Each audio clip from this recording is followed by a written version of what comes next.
guys! Welcome to Pinas, Char. Welcome to SM. Ayan guys, nag-SM lang kami saglit.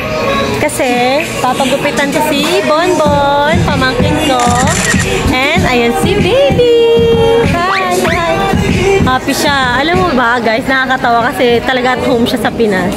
Anyways, nakapila pa kasi kami, marami nagpapagupit sa baba. Sa San Lazaro lang pala kami guys. So, bili-bili muna siya ng mga chocolates niya konti. Kala mo naman, tour namin kayo.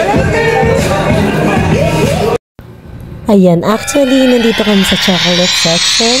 Nakita niyo yung Toblerone nila. There's limited edition because it will be Valentine's Day. At kumuha lang naman na isa si Habi. Kasi nagtataka ako, meron naman kami na pamili ng konting chocolates pa uwi dito and nuts.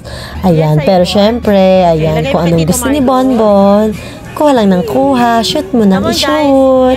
Ayan, ang saya lang mamili kahit papano guys. Nakakamiss yung mga ibang chichirya dito sa Pinas na wala naman sa abroad.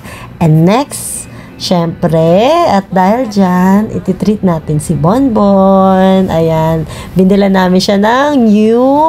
And I think ang napili ko for him at nagustuhan naman niya ay ang brand na Under Armour. Ayan, for a change kasi most ng mga sapatos ito, Adidas, Skechers. So, ayan si Habi, pangiti-ngiti, di ba? And then, ayan, so, ay sabi ko sa kanya, pumili ka ng style na kung anong gusto mo dyan sa dalawa. Kasi iba, walang size niya. So, I think, ayan ang napili niya. Ang ganda, di ba? I love it. Gusto ko din yung black na yan kasi parang unique siya. Ang cute niya. Tsaka any type of, you know, color to match it. It's fine. And yan, ngiting tagupay ka na naman, Bon. Nabudol mo kami, char. Anyways, ayan, dahil sa wala naman kaming napamasko sa'yo, saya na lang muna sa pamasko nila Ninang Kakat mo at Tito Marcus. Hope you like it. Then, hi, salamat. Okay na. Time for their barbers. Yan. Anong gupit sa inyo? So, kailangan na nila magpa-haircut. Dalawa. Kasi actually, soon may atinan kaming wedding. Yun na yung wedding na aking cousin. So, ayan si husband. Ayan, madali na akong gupitan yan. Just konting gupit-gupit lang sa gilid. Ayan si Buntit. Nag-selfie-selfie. Ayan. At actually, pasara na ang SM that time, guys. Kaya, isa na lang ang gumugupit niyan. Mabilisan. Pero, okay naman gumupit si Kuya anyways. Ayan. And, ayan. Feeling ko naiinip na to si Bon. Hindi pa nga actually kami nakain yan. Kasi late na kami nagpunta niya ng SM.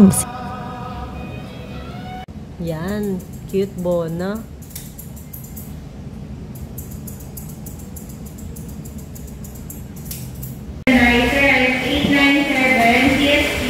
Arla is okay? Arla, I'm not sure. Kalimutan ko guys, kailangan ko na pala ng, ito pala. Ma'am. Kailangan na natin yan. Buti na lang, hala. Nakita ko na, tignan nyo guys. 1,427 na pala ngayon. Ooh, baby, this is what I need. Look, Mom. It's a sign. Yay! Take the one. Allah, his favorite crackling. Like the salt and vinegar, darling.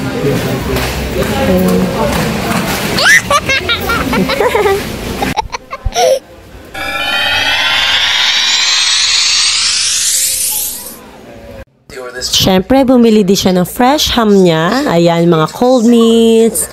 And siyempre, hindi papakabaw si Ma'am Shidora. Ayun guys, na-miss ko magdulong. So, nakakita ako at fresh pa naman siya. Kaya, hindi pwedeng hindi tayo bibili. Kailangan, craving satisfied na naman. Palagi ang buntit. Ayan, no, diba? Konti lang naman actually guys, kasi mahirap na hindi natin alam kung carry bumbum ba sa akin. Pero at least, yung panlasa ko is okay na okay, diba?